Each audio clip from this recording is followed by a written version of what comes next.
আসসালামু আলাইকুম। সুপ্রিয় এইচএসসি 2024-25 ব্যাচের শিক্ষার্থীরা এবং সকল এইচএসসি শিক্ষার্থীরা, তোমাদের সবার জন্যই এই পাঠটা খুব ইম্পর্টেন্ট। তোমাদের অনেকেই বলো বাংলা ব্যাকরণ খুব কঠিন, বাংলা ব্যাকরণ অনেক জটিল। তো আশা করি তোমাদের আমার এই ভিডিওগুলো যদি কন্টিনিউয়াসলি দেখো, আশা করি তোমাদের সমস্যাগুলো দূর হয়ে যাবে। কিন্তু শর্ত হলো একটু নিজে নিজে প্র্যাকটিস করতে হবে। যেমন দেখো, আমরা আজকে শিখবো বানান। খুবই মজার একটা টপিক আমার কাছে, আশা করি তোমাদেরও ভালো লাগবে। কারণ হলো এটাতে মুখস্থ করার কোনো ইয়া নেই। অনেকে হয়তো এই বানান সেক্টরটাকে তোমাদের রুলস দিয়ে পড়াবে, ইকার থাকলেই হয়, নত্ব বিধানে হয়, সত্য বিধানে হয়। কিন্তু অনেস্টলি স্পিকিং, তোমাদের এইসব নিয়মগুলি কখনোই মনে থাকবে না যখন পরীক্ষার হলে ঢুকবা। তাই আমি তোমাদের সাজেস্ট করব, বেশি না, আমি তোমাদের 100টা মতো বানান শেখাবো। এই 100টার মধ্যে 100% কমন আসবে। ঠিক আছে? তো আজকে আমি তোমাদের চেষ্টা করব কমপক্ষে 30টা মতো বানান শেখানোর। ধৈর্য ধরে ভিডিওটি দেখবা এবং মনোযোগ দিয়ে এগুলো প্র্যাকটিস করবা। আর যদি তোমাদের লাইভ ক্লাস লাগে বাংলা ব্যাকরণে, সেটা কমেন্ট বক্সে জানিয়ে দিবে। তো প্রথমে দেখো, রয়েছে অধ্যায়ন। মনে রাখবা, এইভাবে তোমাদের পরীক্ষার হলে লিখতে হবে। অশুদ্ধ বানান এক পাশে, শুদ্ধ বানান এক পাশে। একটা বানান ঠিক হলে 1 মার্কস পাবা, 1 মার্ক পাবা। ঠিক আছে? তাহলে অধ্যায়ন হয় না, এটা শুদ্ধ হলো অধ্যয়ন। অর্থাৎ এটার পরে তোমার ধয়ে জ ফলা হবে, শুধু আকারটা হবে না। এরপর আসো অতিথি। অতিথি মানে আমরা সবাই জানি গেস্ট যাকে বলি ইংরেজিতে। এখানে দীর্ঘই আছে, কিন্তু এখানে দুইটাই রস্যইকার হবে, অর্থাৎ অতিথি। ওকে? এরপর দেখো অত্যন্ত। অত্যন্ত, অত্যন্তটা হলো এখানে আকার থাকে অনেক সময়, কিন্তু তোমার আকার অত্যন্ত এরকমই থেকে যাবে, আকারটা উঠে যাবে। এরপরে আসো অধীনস্থ। অধীনস্থ বলে কোনো শব্দ নাই, অধীন বলে শব্দ আছে। সঠিক হবে অধীন। আমি অমুকের অধীনে কাজ করি। ঠিক আছে? অধীন। এরপরে আসো অন্তর, অন্তর্ভুক্ত লিখেছে, দেখো এখানে কি লিখেছে, অন্তর্ভুক্ত, কিন্তু আসলে এটা কি হবে, অন্তর্ভুক্ত। তাহলে এখানে আমরা লিখবো অন্তর্ভুক্ত। এখানে একটা জিনিস মনে রাখবা, রেফ যেখানে হয় তার আগে র উচ্চারণ হয়। যেমন অন্ত, যে অন্তরের পরে র হবে। ঠিক আছে? অন্তর্ভুক্ত। এরপর দেখো ঋণ। এটা একটা নত্যবিধানের নিয়ম, মনে রাখতে পারলে ভালো।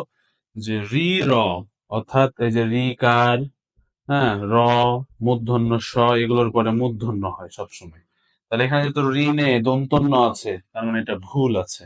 তাহলে আমরা ঠিক করব কিভাবে, এই যে রি মূর্ধন্য ঋণ। ওকে? এরপরে দেখো উদিচি। উদিচির সঠিক হলো তোমার, এখানে দেখো চয়ের রস্যই আছে, কিন্তু এখানে দুইটাই দীর্ঘই হবে, উ দি চি। ওকে? এরপর দেখো আষাঢ়। এটা যারা তোমরা রেগুলার রিডিং টিডিং পড়ো, বইটা একটু ভালো করে পড়ো, তারা জানো যে এখানে দেখেই বোঝা যাচ্ছে ডাহা একটা ভুল। এটার বানানটা হবে সঠিক আ ষাঁড়, অর্থাৎ ঢয়ে শূন্য র। এরপরে আছে কি অপরাহ্ন। অপরাহ্ন শব্দের অর্থ হলো আসলে বিকেল।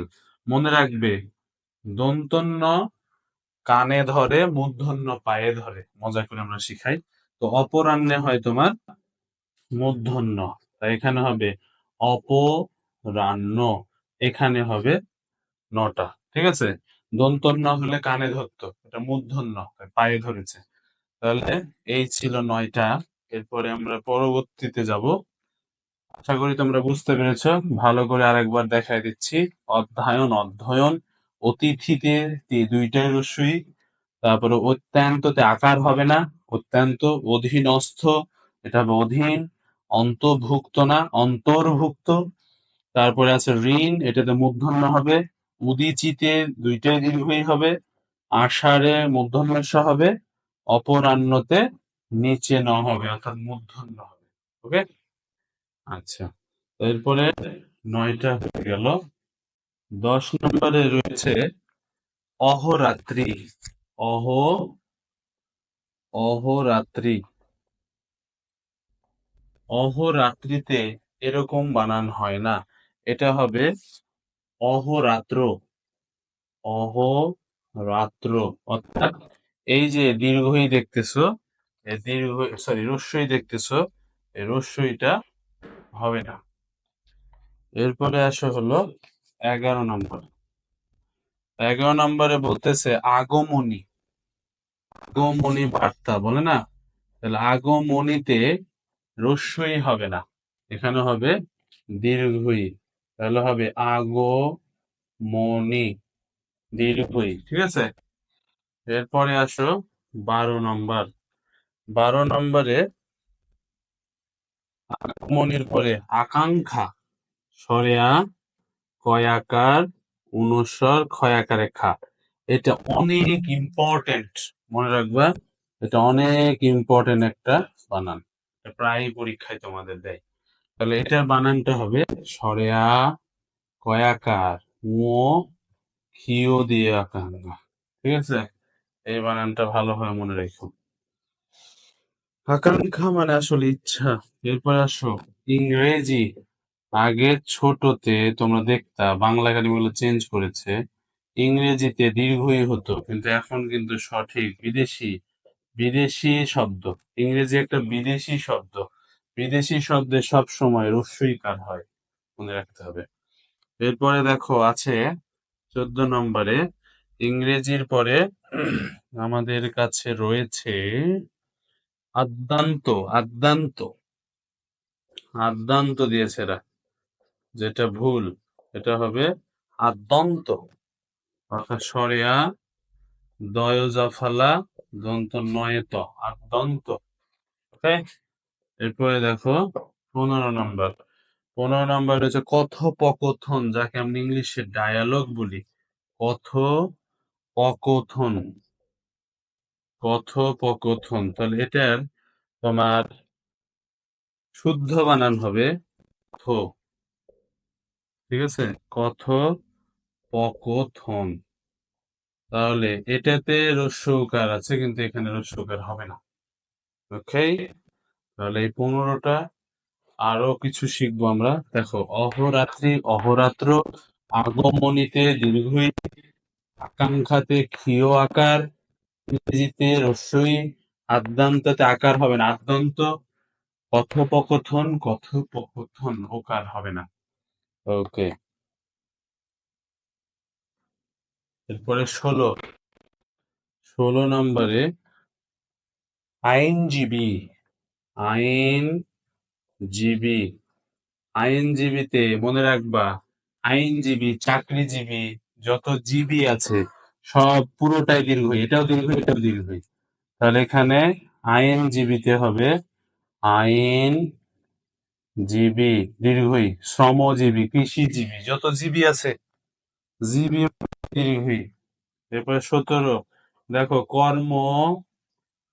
কর্মজীবী আছে, তাহলে এটাও সেম, কর্মজীবী। ওকে, এরপরে 18তে আছে দেখো আত্মস্থ।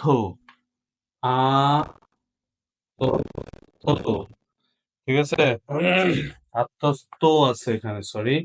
তাহলে আত্মস্থ হয় না, কি হয়? আত্মস্থ হয়, আত্মস্থ। তাহলে এখানে আত্ম মানে নিজের, নিজে তুমি আয়ত্ত করেছো, তাই এটা আত্ম। এই যে তয়ে ম ফলা, দন্ত শয়ে থ। ঠিক আছে, আত্মস্থ। এটা না দিলেও হয়, এইভাবে হ দিলে হয়, না দিলেও হয়, আত্মস্থ। এরপর আসো 19। 19 নম্বর আমরা দেখবো কুজ্ঝ টিকা। কুজ্জ টিকা লিখেছে এরা, কুজ্জ টিকা। মনে রাখবা, এটা হবে কুজ্ঝ টিকা, বর্গীয় জয়ের সাথে হবে আকারে কা, কুজ্ঝ টিকা। মনে রাখবা, কুজ্ঝ টিকা মানে হলো কুয়াশা। ঠিক আছে, এরপরে আসো 20 নম্বর। 20 নম্বর হলো আলোচ্যমান। এটা লিখেছে আলোচ্যমান লিখেছে, কিন্তু এটা হবে আসলে আলোচ্যমান, তাহলে আলোচ্য শুধু হবে, সয়া লয়কার চয়জ ফলা, আলোচ্য। ঠিক আছে, তাহলে আমরা লেকচার 1-এ শিখলাম 20টা বানান। আমি ধীরে ধীরে তোমাদের শেষ করব, কারণ একসাথে এতগুলি ধৈর্য হবে না তোমাদের। তাহলে আইনজীবী, মনে রাখবা জীবী, যত জীবী আছে দীর্ঘই, কর্মজীবী দীর্ঘই, আত্মস্থ, এই যে তয়ের সাথে মফলা দন্ত শয়ে থ, কুজ্জ টিকা হবে না, কি হবে, কুজ্জ টিকা হবে। এরপরে আসে আলোচ্যমান, এটার আলোচ্য। ঠিক আছে, তো এই ছিল লেকচার 1। দেখা হচ্ছে লেকচার 2-এ। লেকচার 2-এ দেখা হবে। ভিডিওটি ভালো লাগলে শেয়ার করে দিও, আর আরো এরকম ধরনের ভিডিও চাইলে কমেন্ট বক্সে জানিয়ে দিও।